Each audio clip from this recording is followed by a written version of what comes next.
بعضې خلک وایي چې یو سړی باندې قرباني نه یو دا د قربانۍ زناور واخلي په قرض یې واخلي یا لغوندې پیسې ورسره وي حصه په چا سره ونیوه او دغه زناور روک شه نو په دې غریب باندې دوباره نوې قرباني اوس واجب ده نو دا یاد وساتئ په ده قرباني نشته ځکه ده چې دا پیسې ورم کړې په قربانۍ کې نو هغه نفلي وي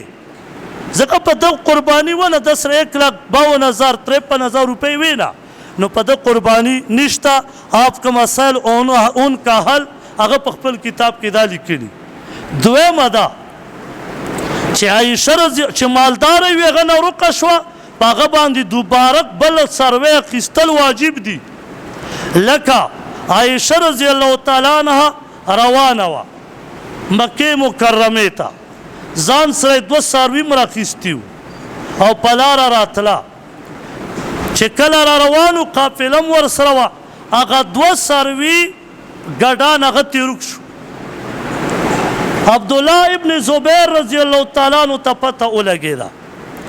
نو هغه د دغه ټایم کې د مکې مکرمې ګورنرو یعنی بادشاه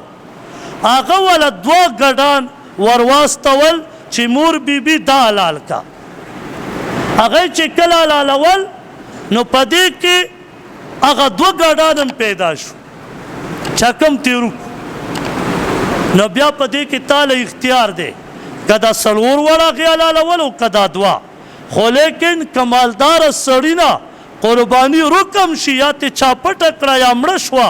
ولې ده سره بیا هم دومره پیسې شته چې ده باندې بیا ځان ته قرباني واجب ده ده به دوباره بیا قرباني کوي